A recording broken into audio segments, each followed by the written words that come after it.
Okay, so for anyone that doesn't know us, ISM is a publication that was initiated in early 2019 by a group of us when we were students, and we're no longer students, thankfully.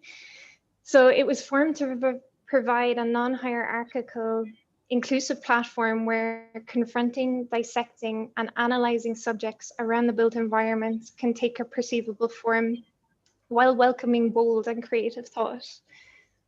So our aim is to keep broadening the sphere of discussion to interdisciplinary, diverse voices so that new dimensions of critical thinking can open up to the discourse. And can I just ask that everyone has their mics muted?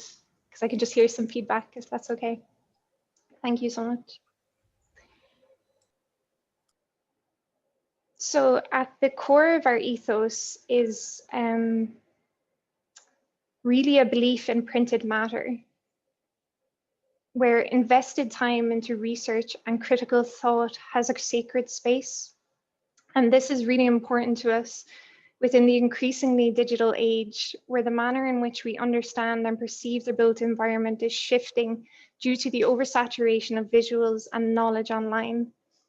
And we've really attempted to achieve our goals as a publication by continuing to encourage the relationship between our contributors and our readers through the printed object, by hosting physical exhibitions where the public can engage with our contributors both on and off the page, by providing provocation and stimulation through key speakers or events, and lastly, allowing a space where the final act of discussion can take place. So as I said, our first issue was launched over 1 year ago, and we're now preparing for our third issue, which, as most of you probably know, is themed identity. And over 2019 and 2020, the events that have taken place have really shaken our understanding of the term of identity. And so we really feel like it was time to deconstruct and reassess the built environment's inherent relationship to it. And we're really just very interested in seeing how the actions of creating, building, demolishing, conceive, enforce, or take away identities. So that's the main reason why we really also started this discussion series, where we're attempting to dissect the theme even further. And we've really tried to do this with the assistance of our speakers, who through their own work and mediums challenge and contribute to the relationship between identity and the built environment. So we wanted to create the same virtual environment that we really achieved, or we felt like we achieved at our launches, by allowing a space for critical conversation in the lead up to the curation of issue 3. Tonight, we will be making use of a Padlet, which will be linked to our chat. And here you can find links and resources from each of our discussions specific to the topics that were discussed with our speakers, as well as links and resources that we ourselves as a team have discovered throughout our journey of research for identity. On this Padlet, you can also post your comments and your feedback. Because we're going to go through 4 presentations in a row, they will be quite succinct and short. You can write there at any time your questions or your comments, and you can direct it towards a specific speaker or generally towards ISM. Alternatively, you can just turn on your mic and engage with us vocally. So now I'm just going to really briefly overview the talks that we had, which is 3 speakers, just in case any of you missed our discussion series. And when we're referencing these talks in our reflection presentations, you might have a better idea of where we're coming from.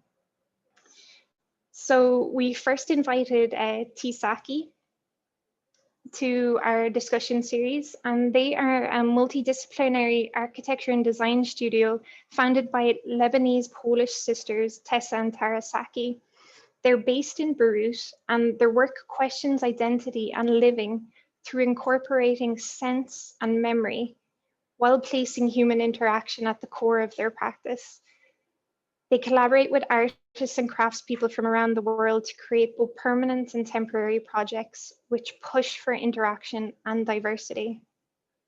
Their presentation overviewed a flowing narrative that led from one work to another, Their work gave insight and exposure to the oppression taking place in Lebanon and how they interact with it through their design work. Secondly, we invited collective groups / other who were formed in Glasgow City, and they're placed in the intersection between architectural, critical theory, research, and contemporary culture of diverse creative expression. They work within multiple disciplines and mediums to shed light on stories and voices of those underrepresented. Their bold, creativity confronts the uncomfortable that is ingrained in prevailing systems for marginalized identities while carrying the conversation to the wider public. So / other presented their creative work to us while vocalizing issues on the domination of Westernization in architectural education, and they also discussed with us why our system needs to be decolonized. So our last and most recent speaker was Becky of Rebirth, and Rebirth is a practice that commits itself to sharing and developing a more holistic approach to building with organic materials. Becky's projects range from sculptural installations to permanent pieces of habitation with a focus on experimentation. Becky's talk brought us through the personal journey of her career and how she first fell in love with the values around working with art and traditional construction methods. So all of these are very simplistic overviews and summaries of our discussions, and I would really encourage everyone to go and take a look at our YouTube, which is in the Padlet link, and you can see the talks there because there is so much richer content that I didn't touch on that you'll find in these discussions. So now we will move on to our reflection presentations, and we are going to start with Amy. Thanks, Eva. Hi, everybody. So just to start us off, I'm just going to run through my reflection following our series, and we learned so much. And I think the first thing that struck me was like how simple it was just to reach out to these people. And in the first week when we were discussing like who to contact and who to reach out to speak to, we didn't know them very well at all. And then obviously through the series, we got to know them so well and understand their work and their ethos. And then in relation to identity, you know, we sort of fed that back and related it to ourselves. So this is just what the diagram is about. When you engage with knowledge, it increases your own self-awareness. So I thought that was really interesting. And then as well, just the fact that we use discussion as our tool for learning, it just got me thinking that is so much richer than a lot of like traditional methods of education. Like you sort of find in school and in uni, you like sit down and listen to someone. And we invited people and we listened to them, but then afterwards there was a rich discussion and we learned even more from them. We learned things from the audience. And yeah, you just think like there's something wrong in institutional education today where you're not really encouraged to have that discussion, or in my experience, you're not anyway. So yeah, there was so much richness from that, and not just in education, but also in practice. Like with / other, we heard about discussion in education, and discussion is how they came together. Their conversations is what led to them realizing that there was a problem and forming a team and tackling that. And their projects focus a lot on like bringing up that discussion again, which is great. But also from T-Saki and from Becky at Rebirth, they highlighted how important it was for clear communication and just further discussion actually in practice. So obviously as architects, you have different scenarios where you find you do the survey or whatever, you draw the drawing and the clients said this is what they want, and then you draw that up and do it. But you often find that sometimes they don't always know what they want, and it is about discussion as well. So, you know, there was some really like serious topics with T-Saki. They were discussing after the disaster in Beirut, like exactly how to reconstruct things.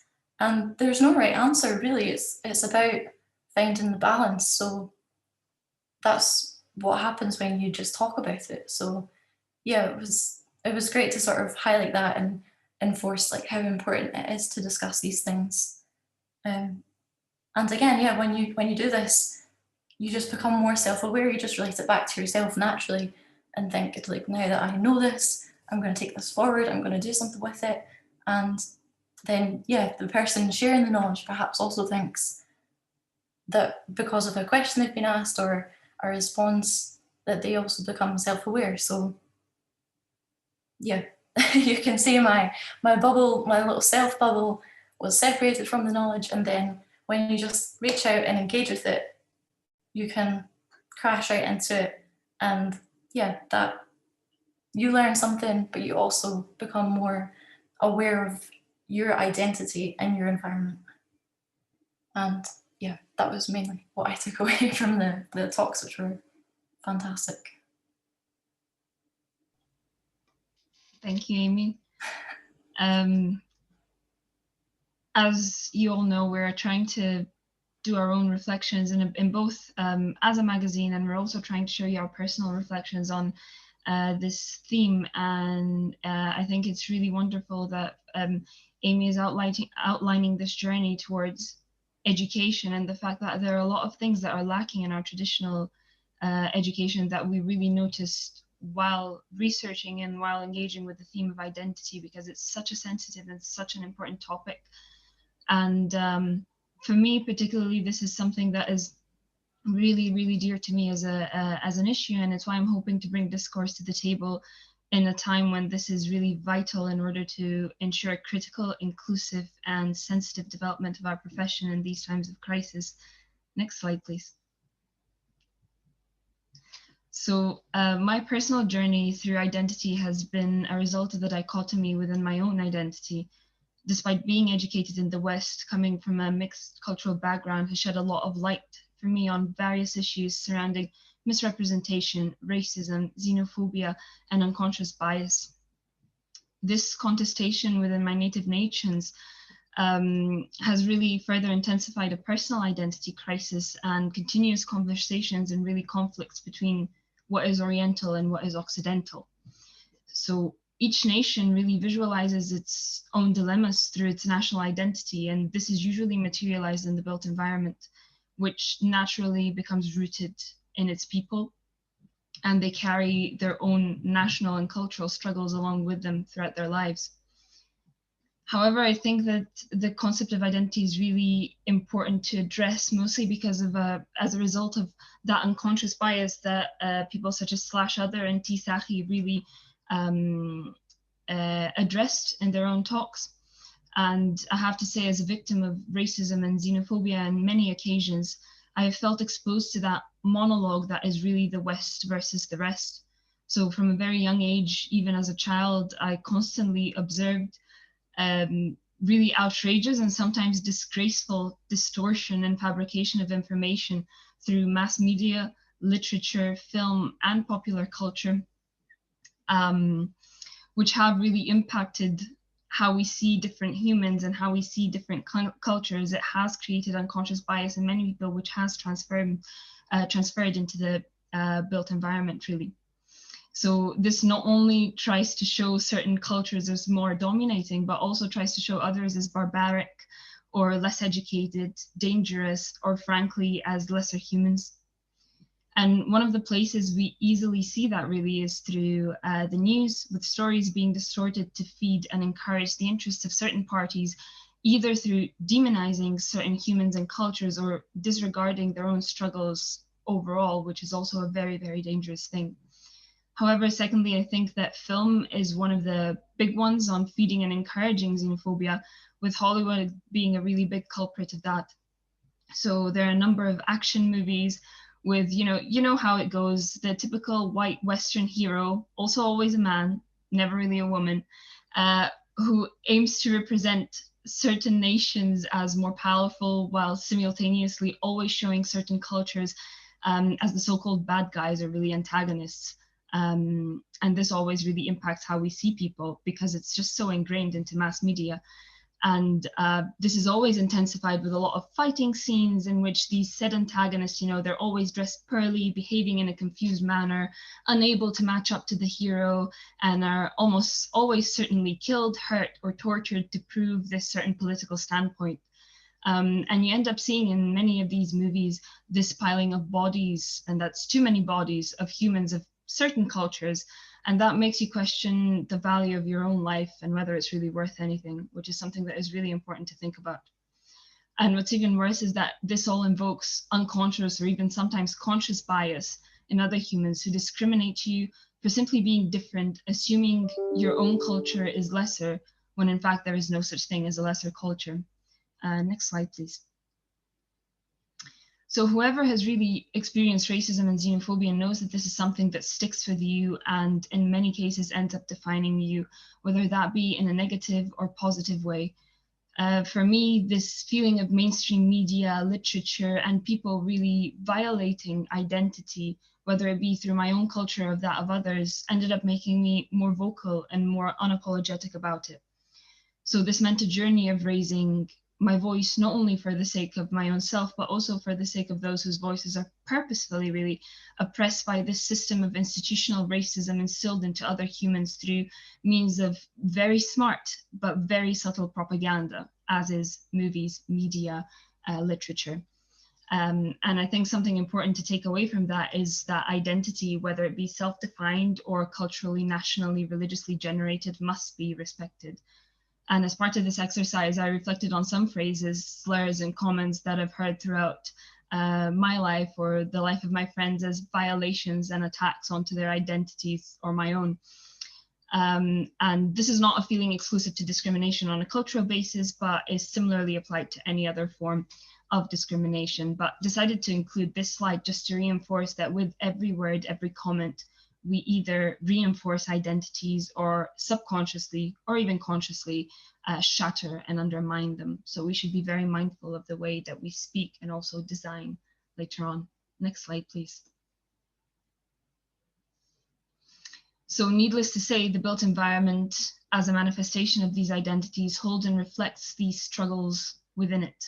The concept of identity oppression that we see through Hollywood is so bluntly applied onto urban life, with Western methods of building, whether they be sustainable, suitable, or appropriate, being remorselessly applied onto other places without questioning their sensitivity. So much like colonization was an agent of imperialism, now we can see globalization becoming an agent of capitalism and that domination of a certain style, which is not necessarily the most appropriate. And what is worse is that very briefly or not at all is this addressed in architectural education, with curriculums being entirely Eurocentric in times when inclusivity and place identity are so vital in preserving cultures, ensuring sustainability and ensuring proactive development. So this fact has therefore made many of us turn to extra professional literature and talks such as this one and many others organized by various organizations in order to fill that void that is left from architectural education and try to be more proactive and inclusive. So this pyramid of resources that I personally find very impactful to myself, and I feel like to ism in a sense on things that we've spoken of, is actually upside down. You know, we usually start with the foundations, but we increasingly realize that our foundations are unstable and crooked. So therefore, the way I see it is that through more exposure, we are building on we're building sturdier foundations for our identity as future architects and actors in the urban environment. So within this pyramid, you can really see a number of resources on topics such as space and culture and mostly identity. And one that I would very much recommend to anyone if you haven't read it already is Uncle Tom's Cabin by Harriet Beecher Stowe. And that's something that really reflects on racism during the times of slave trade in the United States. I remember reading this when I was a child, maybe 11, and remember weeping and not understanding that concept of slave trade and of seeing a human as a lesser human due to the color of their skin. But then two other big influences, I would say, are Edward Said, who we have referred to on many an occasion with his works Orientalism and Culture and Imperialism. And he has really dissected this idea of domination of a certain culture and trying to impose these beliefs onto others, thinking that Oriental cultures are more barbaric, less developed, and don't know what's good for them really. And he has really highlighted that with his work, and we know that this he has been a big impact to /other, who are our second speakers at our second talk. But one question that I would like to pose in regards to Edward Said, even though he is such a big inspiration, he is Palestinian American, and my question is, if he had not published his work in the United States under Columbia University, would we have this information accessible if he had stayed in Palestine and become an academic in Palestine? And the case is probably not. So it just makes us understand that there's so many resources, so many thinkers out there that we're probably unaware of, because there is still this mass domination of Eurocentric and Westphalian really literature in our profession and in other professions. So I think it's something that we're all trying to work on. We're trying to expand our horizons and make sure that we're reading more things from more different people from around the world to make sure that we've got a more diverse prism of seeing things.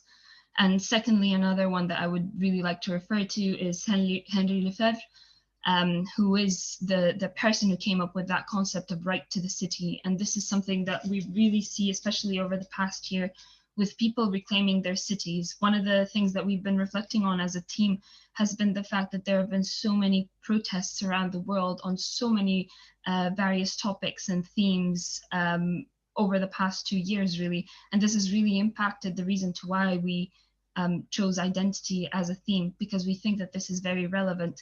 And Henry Lefebvre, if you're not familiar with his work, really advise to have a look at Right to the City, because this really, really shows you how all of us, regardless of background, gender, whatever, we all have an ultimate right to our cities.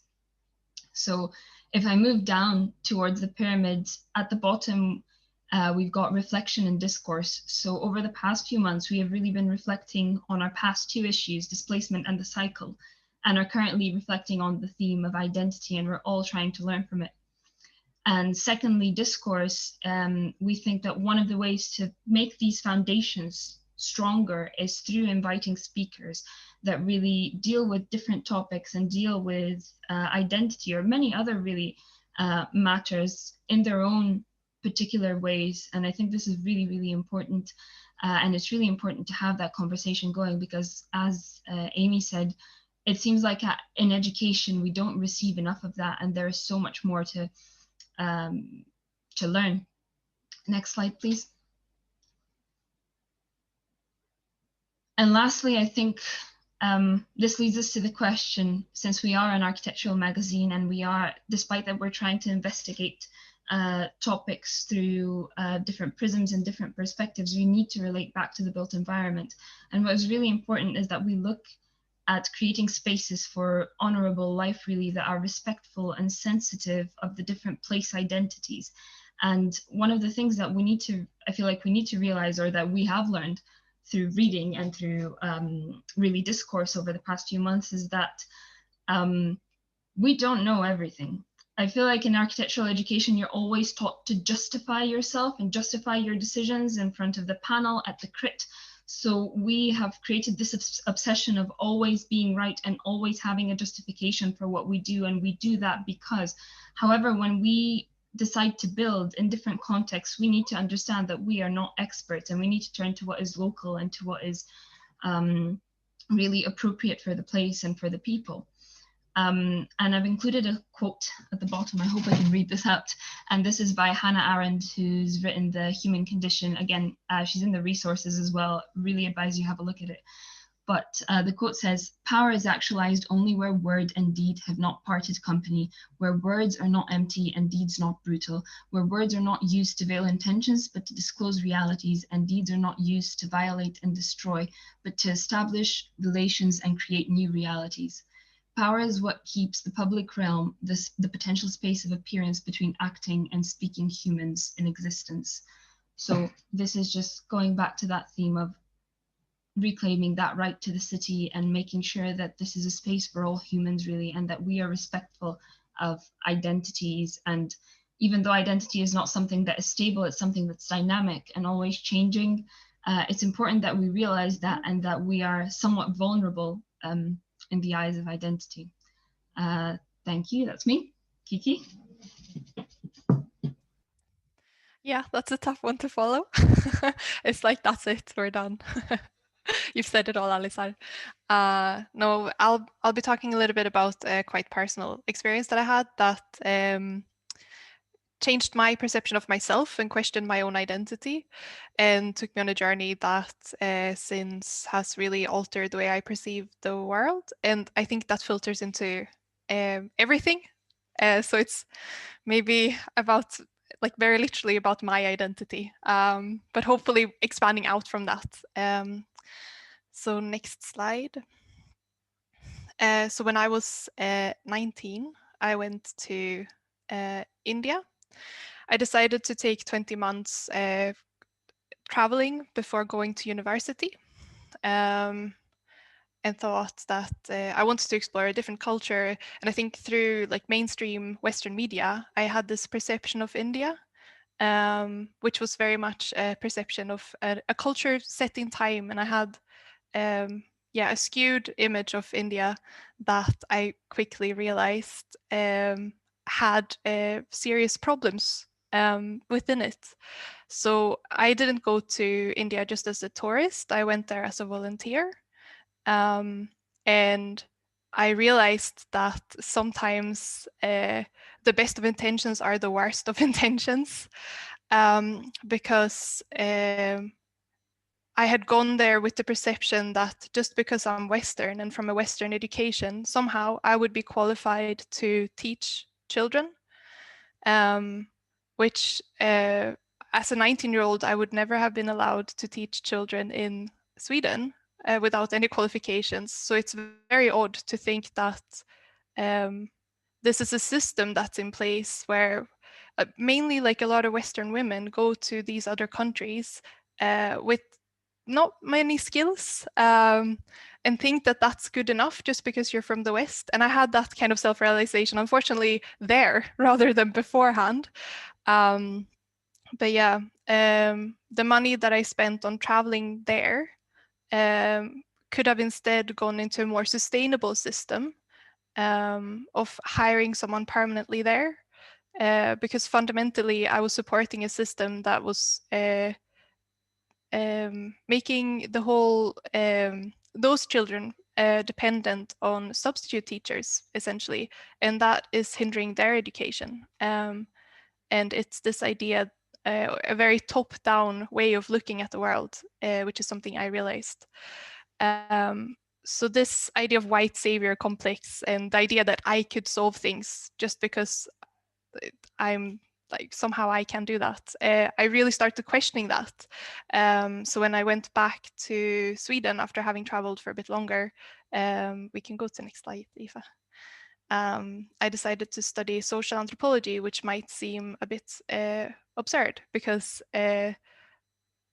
anthropology comes from the idea of observing the other as the savage, the other.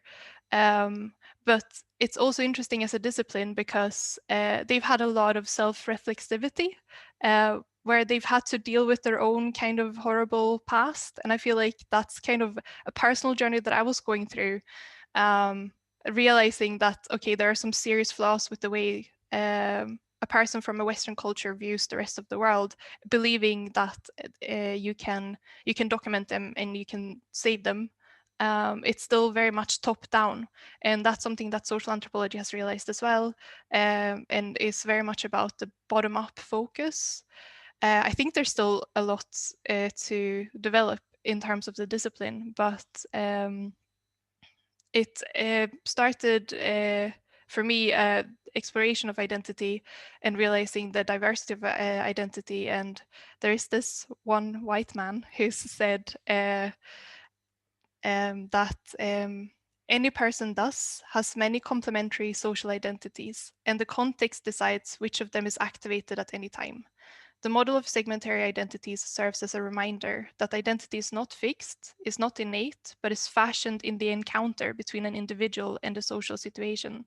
So you can be, as a person, both at an advantage and a disadvantage within a social context as well. So as a female, white immigrant, there are levels of complexity within that power hierarchy.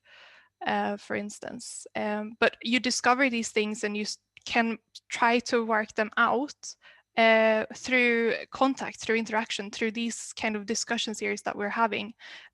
Because otherwise you're kind of, if there's no contact, there's never going to be any actual active identity and self-reflection.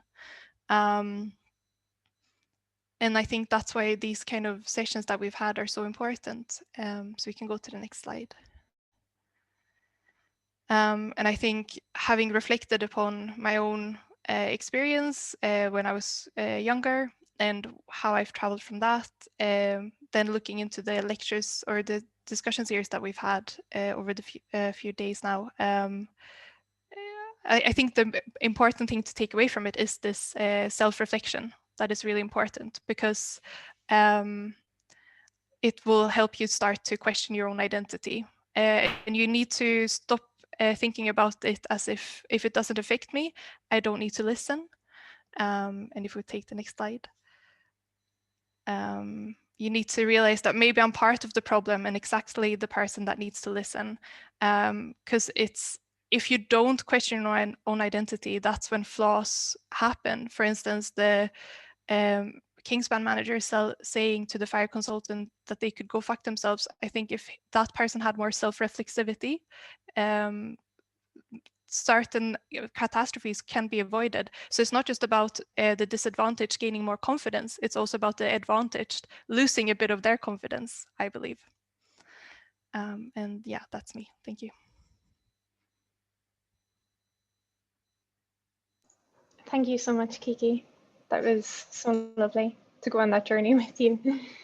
Okay, so I'm going to end all of the reflections with, I guess, a review that is very focused on the talks. And that is because I didn't begin to truly reflect on the meaning of identity, because it's such a fluid word and such a complex word. It wasn't something that I particularly used in its full meaning until recently for this issue. And for this issue, we were actually quite interested in looking at identity before 2000. It was actually during our launch of issue 2, we had already decided issue 3 was going to be about identity. But I never knew or thought I would go on the journey of learning, of which I'm basically just in the middle of. So I'm going to introduce the review by beginning with just a simple insight into my own values regarding reflection. So in tangent with the inspiration of actually even starting ISM, which I mentioned in the introduction, and I think we all agree with as a team, I really believe that halting to reflect upon thought and experience is crucial to creating self-awareness, and is important to place, and is an important place to start when you desire to create change, practical change. So this line here, just very roughly, simplistically, represents a perpetual train of thought where realizations take place both internally and externally through forms of expression or engagement with the likes of discussion. And I really think it's important to train both of these internal and external dialogues.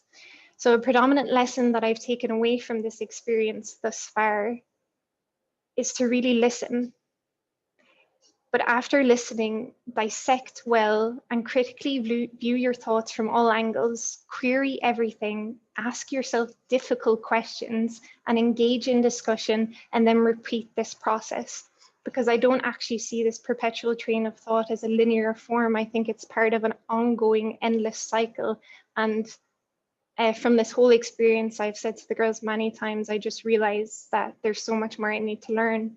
And as Kiki refers to about confidence, you know, there is never a point, even as architects, we may logically, architecturally know how to go about things, but we will never know enough when it comes to the people we are designing for and the identities that we are actually having a huge impact upon. So again, I think this is really important to consciously do at a time when media invades our daily intake of knowledge, when there is a mass of online trends that visually and vocally supersede authentic voices.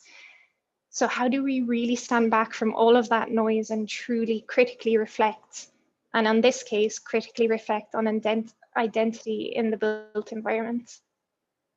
So I know that would require a PhD, but what I'm going to show you in the following slides is just like a small snippet of this, because again, it's all in a process. I don't believe there's anything I'm certain of at the moment.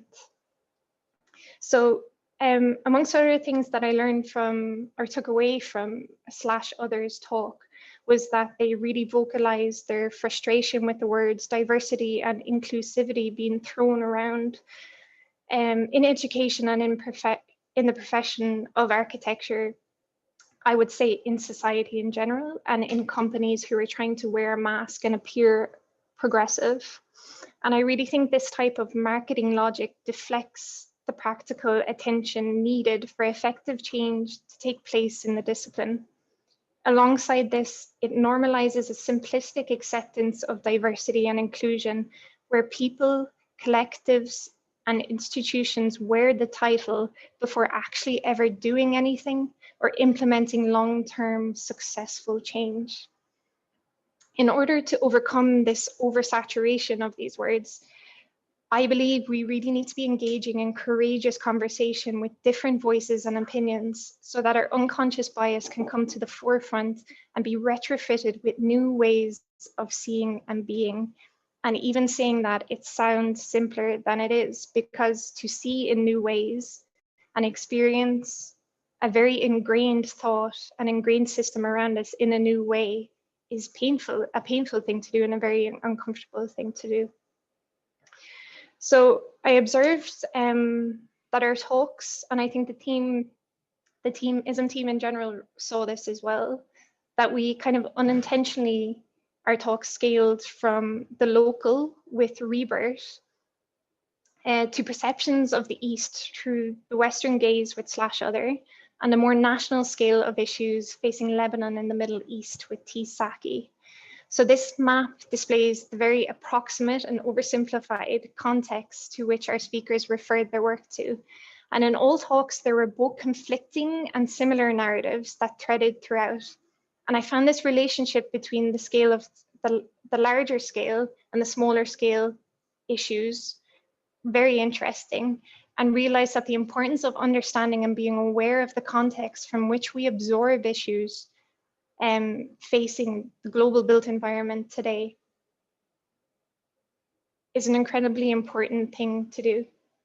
So this awareness of context and scale is another key aspect to not establishing, to establish your own critical thinking with new perspective, and to really recognize what, how, and why events facing the globe today are linked or not linked at all.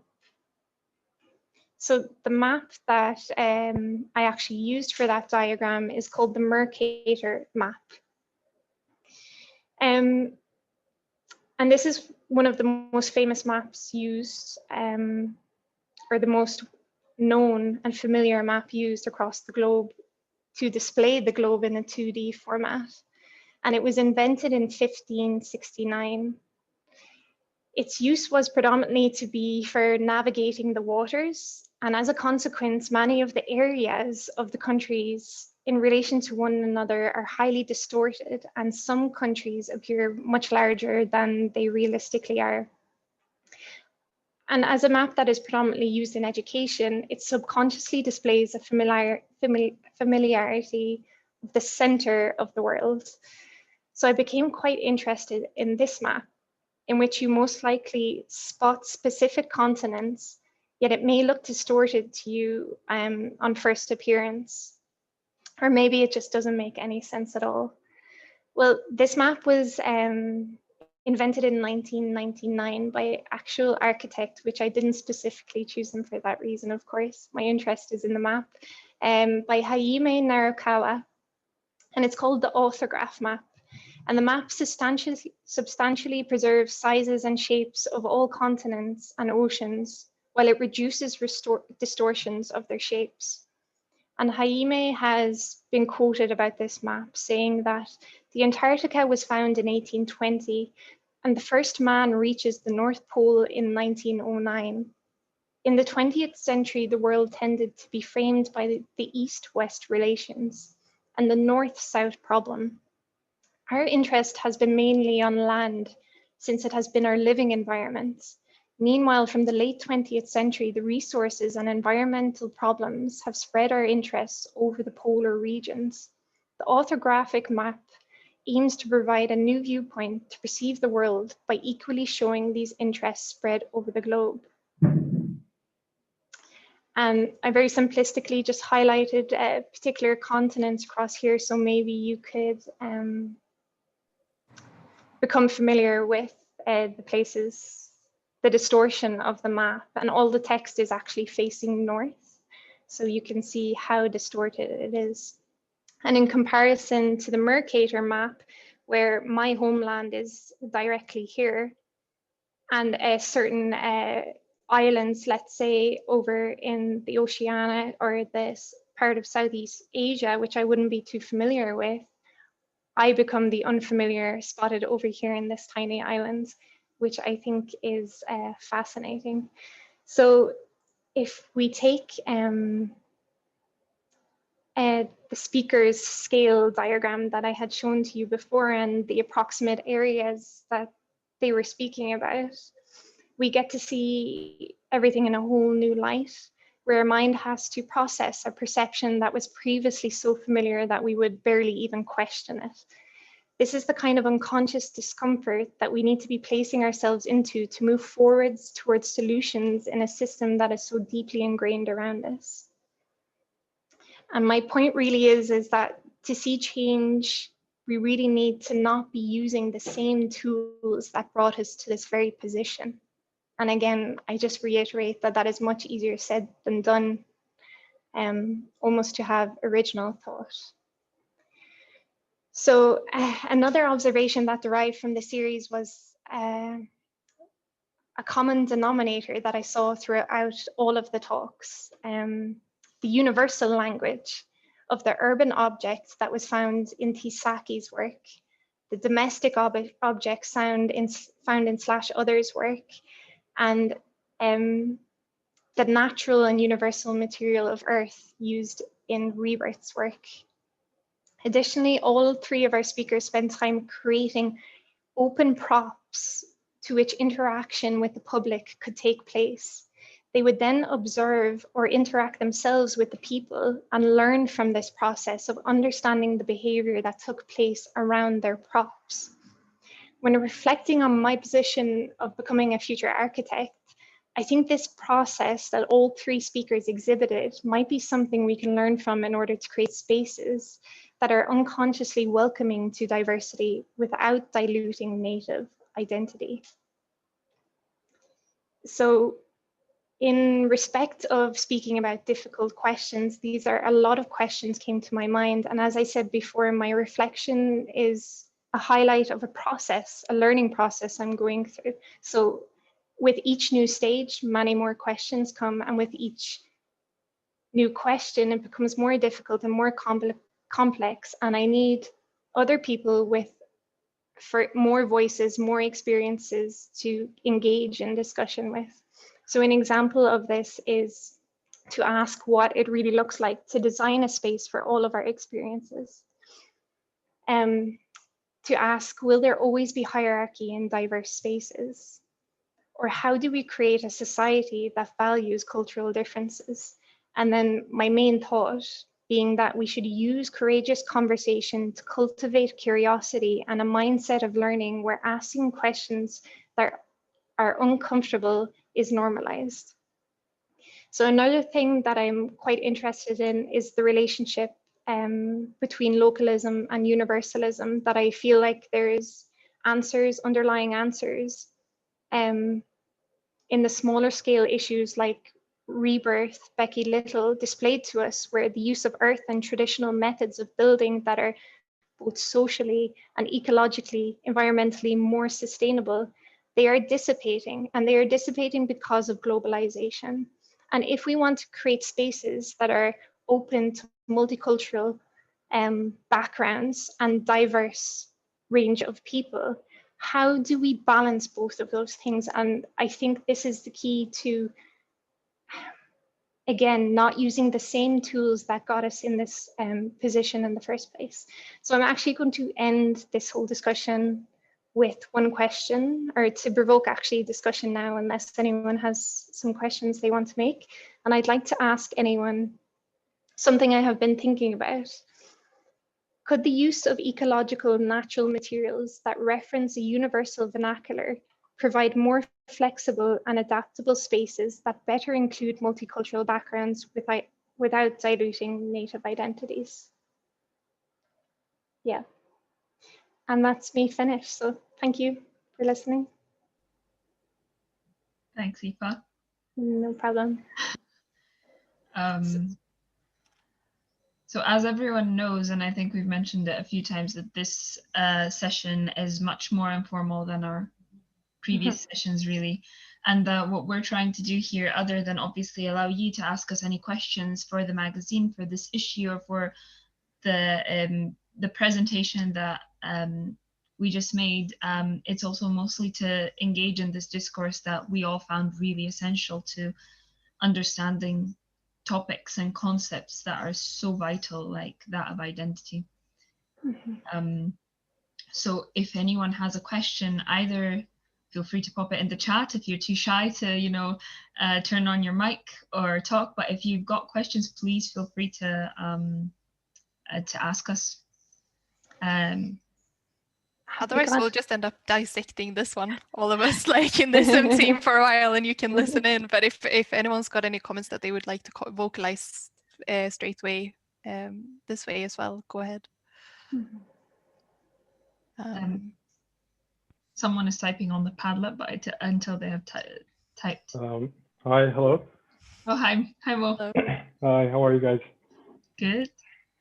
First of all, we're really great to see like how everyone's reflection really reflects the personal sense. I think it's just really amazing, and how everyone would hear this would relate to something that is said from a different individual. Whether it's being, education, or multiculturalism, or even, when Kiki mentioned teaching in Sweden or in India, I think it's just really interesting to see how you guys have kind of thought about it on a personal level. Thank you. Thanks, Mo. I'm also thinking of this question, by the way. Were you thinking like in the sense that, because identity kind of really goes down to the core of our individualism. So using materials that are really sort of take us back to who we are as people, almost like into the back age where everything is simple and, ecological. Maybe that would be the point where we would relate with each other, perhaps. Or was it a question that kind of relates to something different, maybe? No, I think it has many vectors of thought that were difficult to articulate because they're not in a solution, and sometimes you even need a small particle of a solution to make a nice question, But what you've said is exactly it. And I know that using the rhetoric of like saying going back or looking back sometimes seems like really archaic and conservative, which is like not my goal at all. But I really think there's an intrinsic link between historical knowledge, which we should be very enriched. No, we should make sure we know about, because no matter what our built environment has been built, like, for example, /other were mentioning Merchant City in Glasgow and the slave trade. And a lot of people are not aware of that, and having that historical awareness is imperative. But let's go back before all that, yes, to simpler times when the built environment was really fabricated to respond to the community's needs and to people's needs.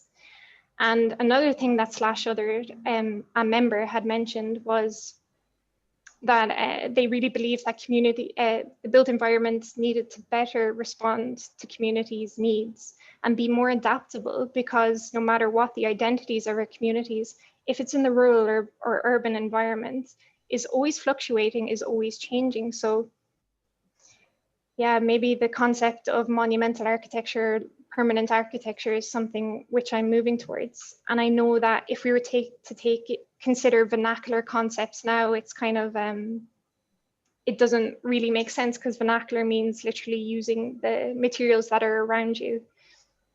And if we're to use the materials that are around us, you know, that is prefabricated materials and sometimes materials that are set in.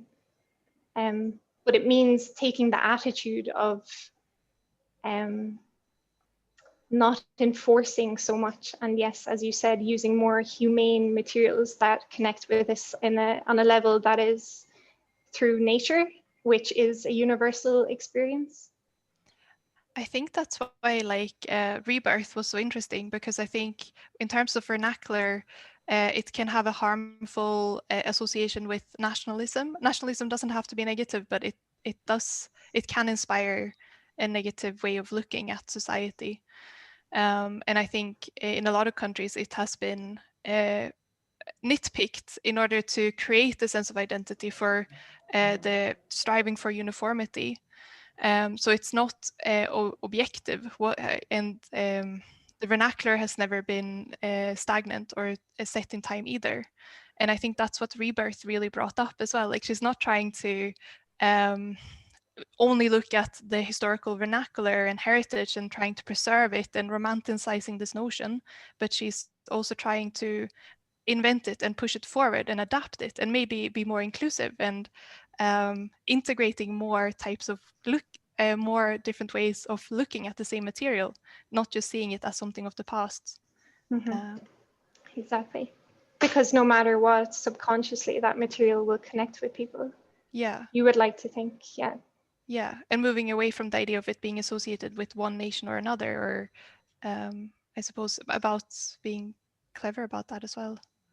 Yeah, but that's where it comes into it, like the preservation of a nation's identity. Like, we can't choose when to support a nation's identity and when to attack a nation's identity.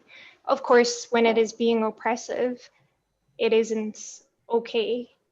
But I think if a material is, no matter what, historically ingrained in a country's identity, that does give a respectful reference to that.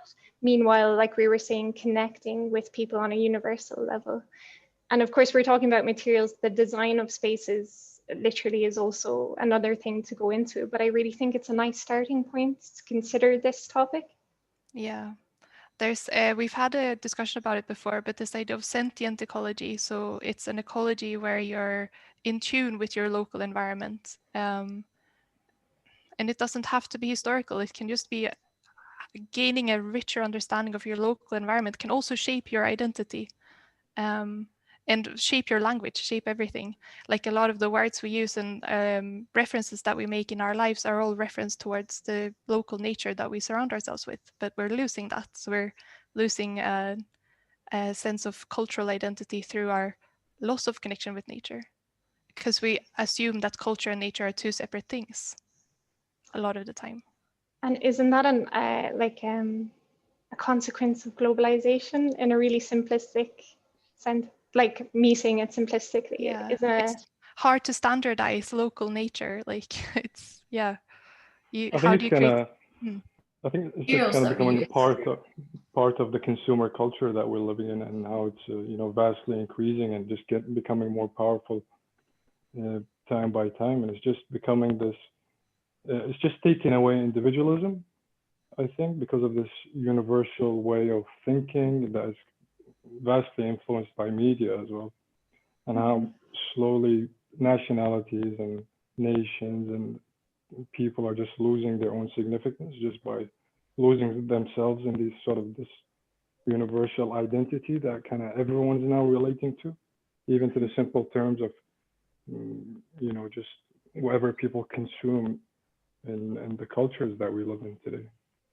I think it's a really important topic, because it's amazing how people would think that they know identity, but at the same time, it's really hard to kind of grasp what identity is and how different it is from each person to person.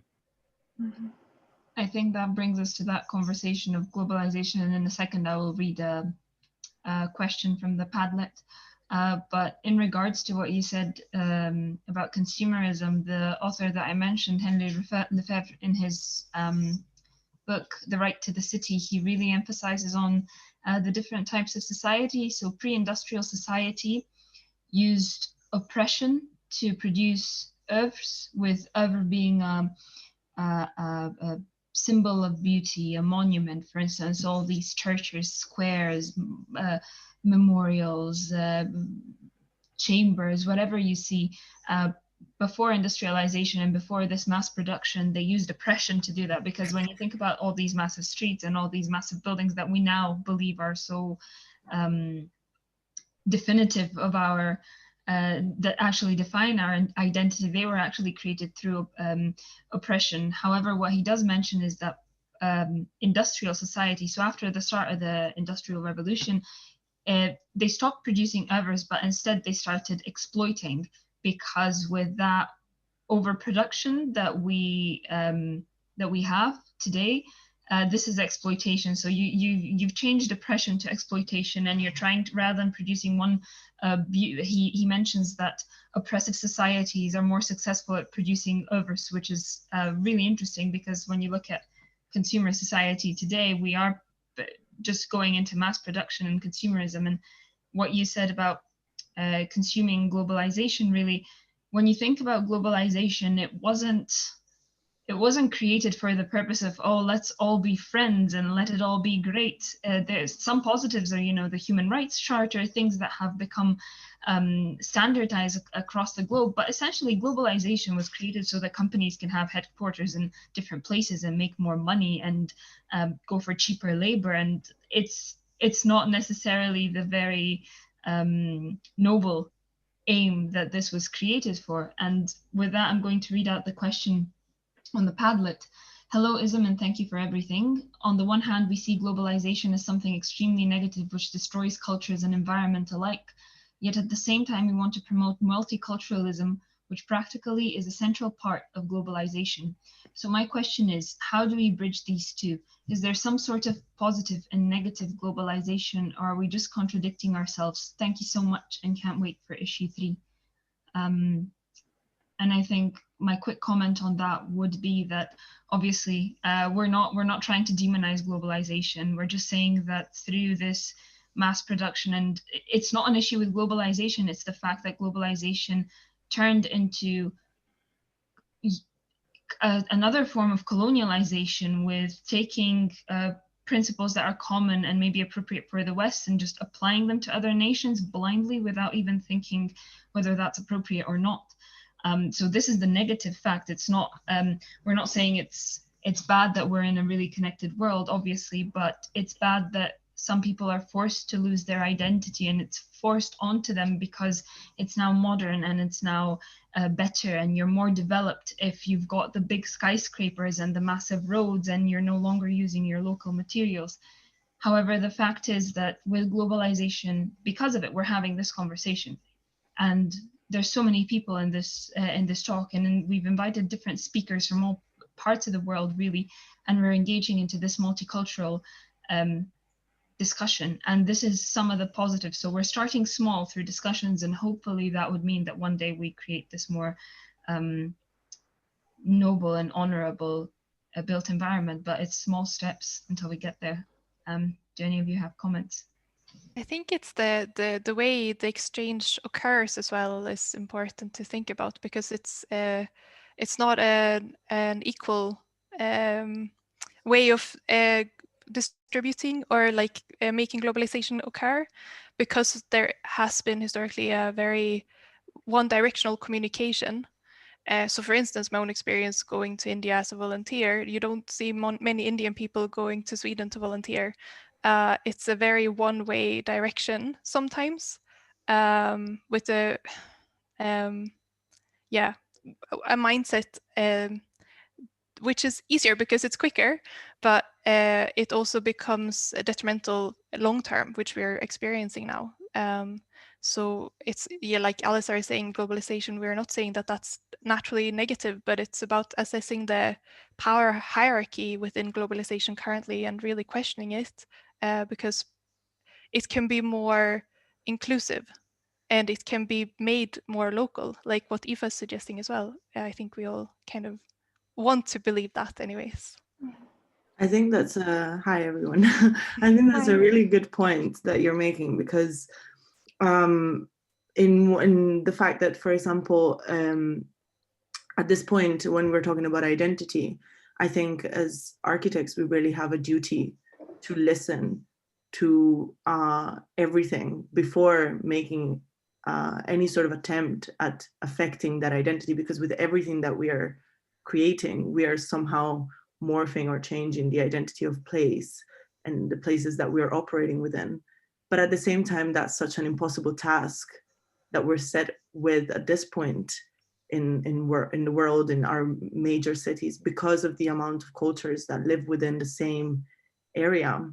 And I think maybe when looking at the past, it might have been a lot easier to kind of frame a specific identity to a specific group of people, just because people didn't used to travel and exchange so much of their identity, which is major, and it's a major richness that we have right now. And it's the reason why we're all from different countries here and having this conversation, which is great. But then at the same time, there's the other side of the medal, which makes it very hard for anyone that wants to do something which is sustainable and which is socially aware and culturally aware and everything else that comes with it, when looking at such vast different collection of identities, which are all within all of us, once we've also traveled and everything that we all know as international students that kind of comes with it. And we bring that wherever we go, and then we keep adding to the identity of the places that we live in. And so when we try and act within that, it becomes a very complex task, I think, which I think is sometimes also not, it's underestimated maybe by a lot of architects. We kind of tend to play God and tend to think that we know everything, when in reality we know barely anything about the identity of place, really. That's why we need to reform the profession, Irene. Yeah. Take down the system. Bottom up. I remember hearing recently, it was part of one of the architectural foundation talks where someone was talking about rural England and looking around, and rural places, they do suffer a lot because the planning systems are globalized, let's say, and they're run by people who don't necessarily particularly care or know about the area's history, etc. And the guy on the talk was just asking, like, why don't, like, and Kiki, maybe you can touch in on this with the city architects, because it's not something I have experienced. I don't think it's in the UK, it's not in Ireland, where people become expertise of the areas in which they're working. So there is this architect who is dedicated to the research of that area. And I find that an interesting proposition. Like, imagine you were just allocated to one area, because as an architect, yeah, we do believe we go to a site, let's do some site analysis for 3 weeks, and then we know exactly what this place needs, what the people need, etc. And of course, there is branches of architectural profession, the discipline, where people do always approach it by participatory design, but there's even more complexes within that, and working around the legal systems. So I think it's very interesting what you've said. Yeah, I think it becomes very, like what you said kind of made me think about, when maybe European architects go all the way on the other side of the world to make this master plans for, I think there was one that was maybe MBRDB, and it was Hong Kong, and it was a massive master plan, and it was from literally on the other side of the world. So it makes you think, like, how can you really sustainably affect that place when you're looking at such a vast scale and from such a distance. So yeah, it's extremely major when it comes to these kind of things. How do MV or D sleep at night is what I honestly. There's a lot of big practices now though that like have these outfits in like Hong Kong or China or Dubai commonly, like out there, and yeah, they don't necessarily care about being sustainable, they just fire things up. And is that not its own form of colonialism? It's just like, we're going to design this in Edinburgh, but it's getting fired up in Dubai, and we're going to use all this plastic and everything else that we core our buildings in. So that's globalization. Yeah.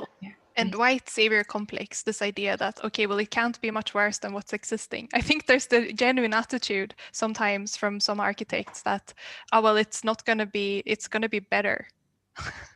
I think one place where you could really, really see that is Afghanistan.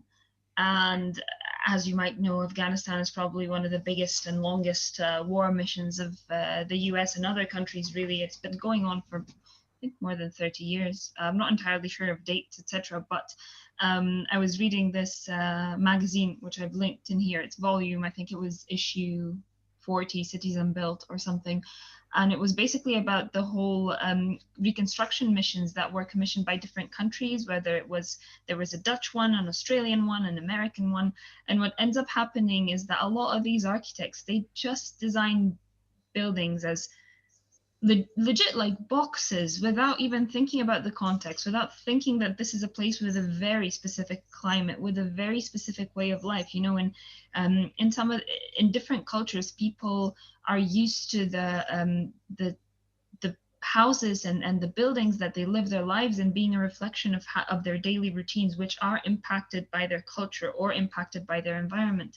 And it was a really interesting analysis in seeing how much money was spent by the United States in reconstruction, which was later really, so many of these projects, let's say they built this police station with, I think, pitched roof in Afghanistan. I'm not sure if that was the Australian or the American mission over there, which is something that's unheard of over there. And literally 2 weeks later, the people took the pitched roof down and built it as a flat one, because it's more common for them to, you know, have flat roofs so that you could have a person observing. You know, it's a police station, so you need observation. So this was really interesting, and just seeing how we sometimes people, and not just architects, but really anyone who is educated in a way to be confident, as in you leave university thinking that you're the best and you know what's good for everyone else. And that is the consequence of all of that, because you don't think about what the people need. You're just thinking about what you think is right for them. As Kiki said, it would definitely be better than whatever is there. And in relation to what Irene said about all these different cultures coming into cities together, I wonder what would be a neutral form of architecture that is both multicultural and local. Does anyone have any ideas? I guess the socialist estates, those are pretty neutral, although I wouldn't say that they had a lot of character, although I like them, but like, I mean, living in there wasn't probably not the same as observing them from a distance. So, I mean, one example I kind of can think of, and maybe some people would disagree. If we look at like these big names, big architects like David Chipperfield and how they kind of move their style and design everywhere they go, essentially. So everywhere they get commissions, they just put on the same building, the same style, the same design, with disregard to that place, disregard to any of the values that that place has. I think that's one of the main things I could think of, and how scary it is that this is actually where everyone is heading architecturally. And what's sad about it is that it's almost like that's how the game is. And even good architects are now playing by that book so that they would become known and become famous and, you know, earn some good money, essentially. Yeah, and I think even when they do consider local culture, sometimes it just becomes tokenism. It becomes almost like pastiche, or is that the right word for it? Like it's not coming from out of it. It's kind of a translation of it. And I think there was an exhibition in 2015, I think it was in New York, that was about the new kind of social sustainable design, and it was all these projects that were like seen as like the future, like for social sustainability, and they were all designed by like companies from the global north to the global south, basically, or by architects who were at least educated in the global north as well. So there's a lot of smaller practices, for instance, like Tisahi. I know we give them as an example, but because they were at our talks. And there's a lot of these smaller practices in different countries that have very, very sensitive approaches to the local culture. I think Frida Escobedo is a really good example in Mexico. And there's, it feels like the smaller companies that are not going in it for the money, in a sense, to just make business and to just make a big project that is monumental, in a sense. It seems like they are a bit more sensitive because they do take into consideration what that place needs. But as Kiki said, it does become pastiche sometimes, or tokenism, or a sense of that's another way of misinterpreting identity. It's through copy pasting what is old, when in fact that's not the way to go either. And I think one of the, I don't want to say the answer to that, but a thing to look at is critical regionalism, which is a really interesting approach to trying to combine modern and local architecture into one, so that we're progressing but being respectful of the location. I think there was an interesting project that you guys might know from Elemental. They did it in Chile. I think it was called Quinta Monroy, and it was a project where there was this kind of like informal housing community that was living in the center of the city, and they commissioned Elemental to relocate them because it was informal housing and all the issues that went with it. And instead of relocating them outside the city, as most of the times that would have happened, they decided that they would relocate them where they originally were, so in the center of the city. And because that would have been more expensive for the project, what they did is they only created half of the house with all the amenities of the house, and then they allowed the people of the, like, each household to basically construct the other side of the house.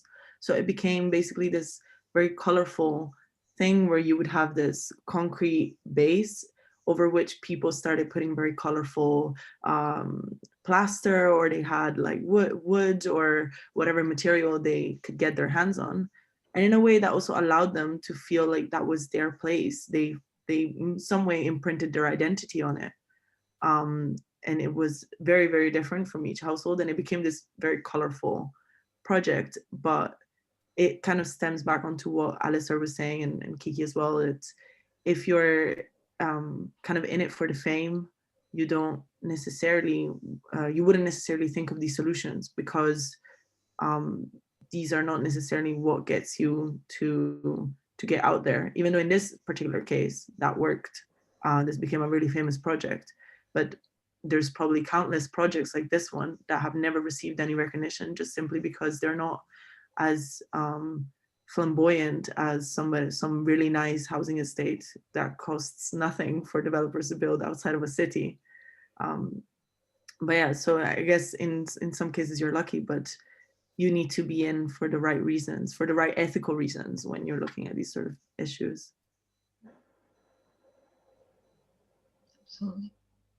I think this idea of the self-built city is also quite interesting, with people building their own homes. I think there was a really nice example from the Netherlands, but I can't remember the name of the area, where they gave people a certain amount of money in which they could just build their own houses, and they had certain regulations that they needed to abide by, but it was a very creative and a very interesting approach to how people did it. But as Irene said, you've got this mass housing that is being created, which is not necessarily really appropriate. And then you've got these local methods where, you know, people are, or architects are being very conscious to what is necessary. So I feel like sometimes there's always that excuse of, oh, we need mass housing because, you know, increasing in population, and we want to get to this goal. I know that Glasgow, for instance, has a certain goal of how many new homes, whether it was 25,000 or 30,000 by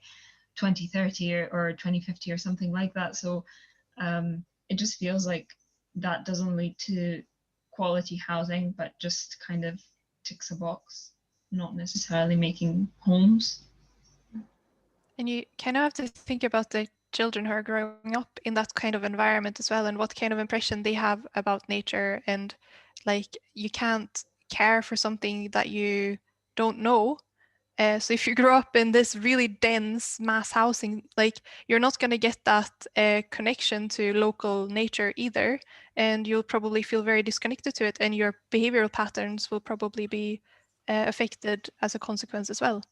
That's exactly what's happening in Hong Kong. I should have sent you this when I came across it, Kiki. I'll put it on the Padlet. When I was doing my dissertation, they were finding that kids in Hong Kong have phobia of nature, and there's a new program that the teachers are having to bring them out to like a field, which they're taking like an hour bus journey to get out actually into nature, and they're having to force them to be like, okay, put your hands in the mud, and the kids are all, no, and yeah, it's the result of the mass density in Hong Kong. It's terrifying to think about. They have it's like such a large nature is reserved there as well. It's such a clear divide within that city, isn't it? It just becomes so paradoxical that having this nature so close to them as well, that's so vast, but there's this border in between. Like it's so clearly, this is where culture is, this is where humanity is, this is where nature is, and we're separated. We are not the same.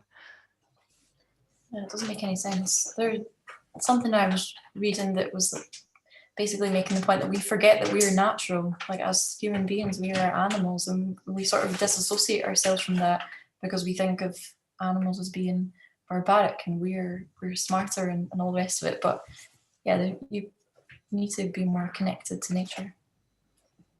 You can see it in the context of Glasgow, and obviously many of us here are either Strathclyde students or Strathclyde alumni, and all these conversations about, let's say, housing in Glasgow, and if you kind of create that parallel between what is tenement housing, which just seems to fit in with the location, and it seems to have created this, I don't want to say perfect housing model, but it seems to be something that is really worked well in the context of Glasgow. And then you've got the contrast with the high-rise flats that were created, and many of them were unsuccessful for the reasons that you two basically gave.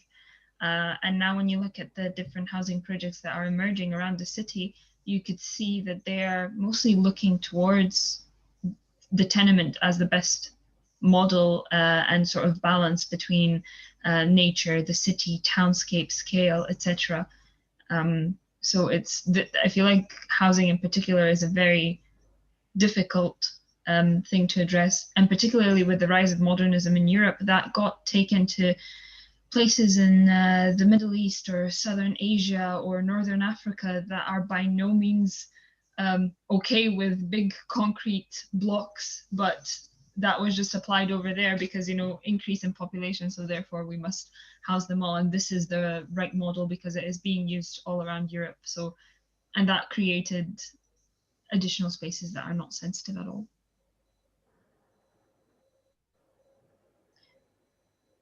They were going to knock them all down, or they knocked the tenements at first.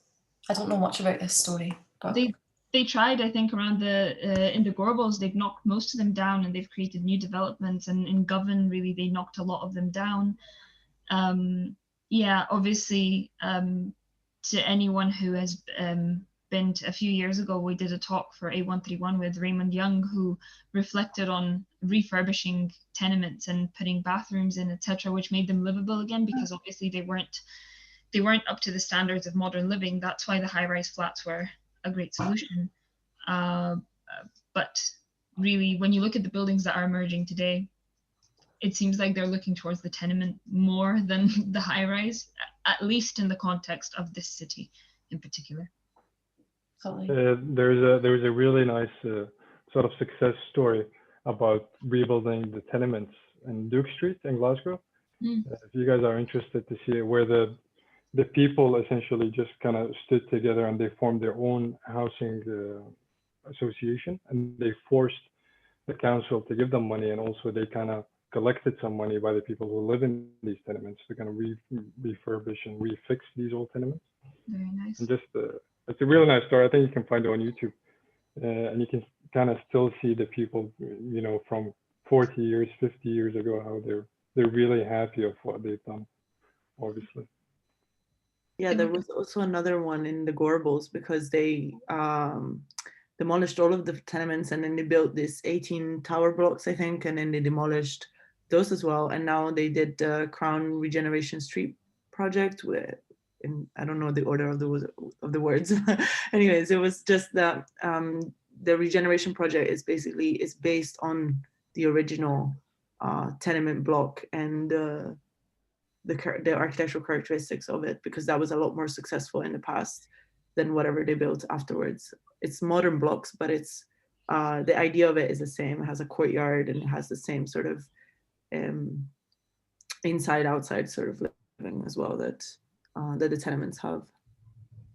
So when we see this working for Glasgow and with tenements being taken into consideration as a really successful housing model, that means that in different places around the world, there are these successful housing models that, however, have been disregarded for one reason or another.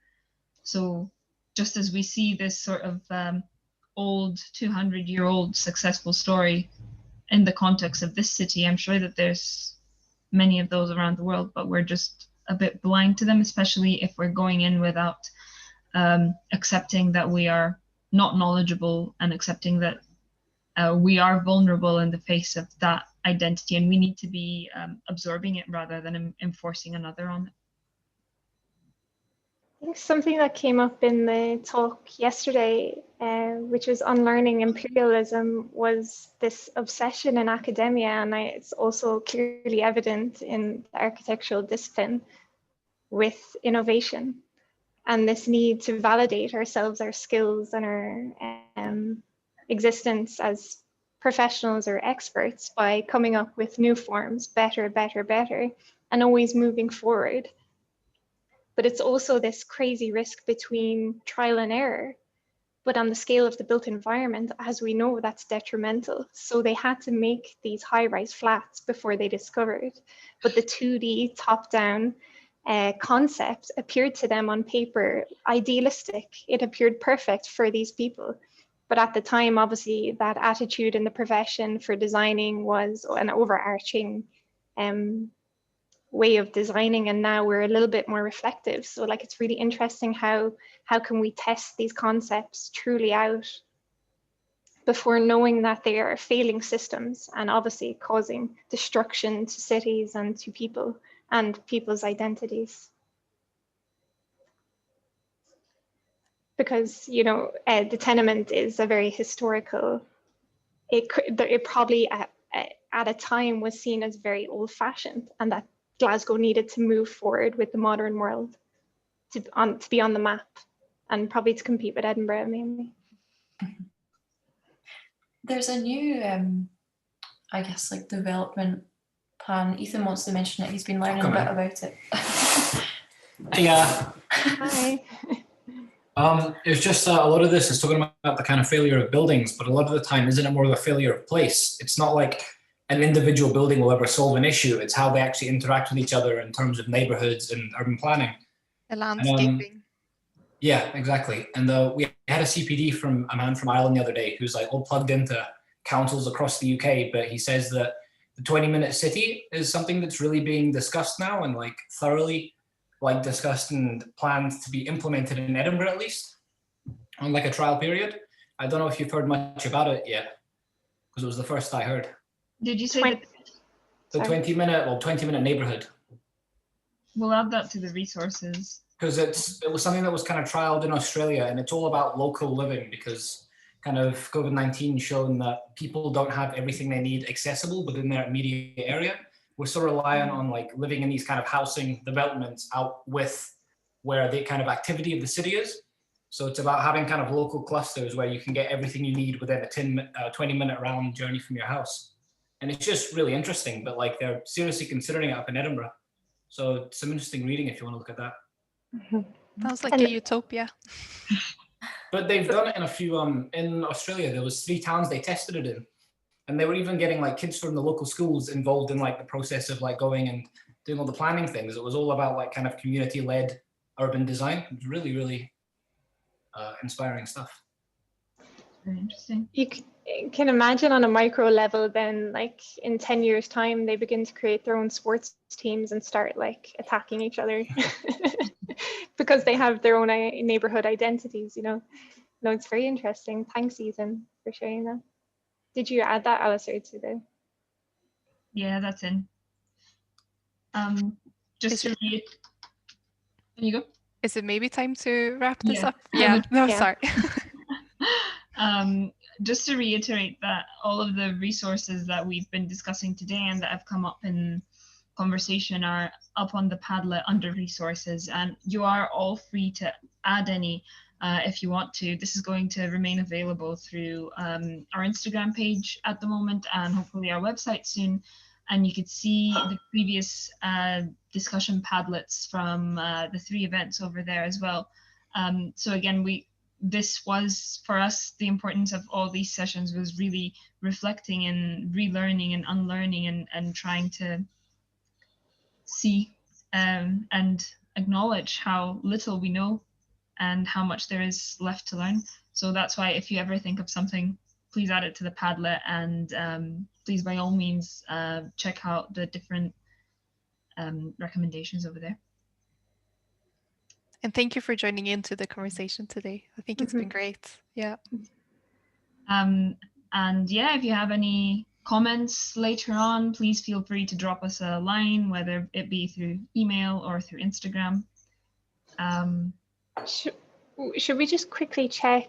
There's a few here who are contributors. Does anyone have a question they want to quickly ask us before we head off about their contribution? No? I think just from this talk, there's a lot of things I'm thinking of. And so perhaps I'm gonna try to think even more of how to kind of direct what I'm kind of thinking of them, because essentially I was thinking of having maybe a general idea of the identity of place and place identity and how they kind of differ. And even though us as architects and many people don't really know the difference between, an identity of a place and what place give us in terms of identity. But I think just the talk from globalization and that kind of got me hyped up to talk a bit firmer about how things are sort of forced upon us. So, I'll probably look into it furthermore and reach out to you guys to see what you guys think. And, thanks again for, of course, accepting the small sort of blurb contribution. And thank you all for today. It's been really enjoyable. Yeah, thank you very much. Same. No. Thank you guys for engaging with us. It's been great to not talk to people that are just on the team. No, it's been a pleasure. Thank you. Yeah. Thank you, everyone. Yeah. Thanks. Yeah, thank you so much. Then have a great. Get your dinners and enjoy your evenings and keep being critical and conscious.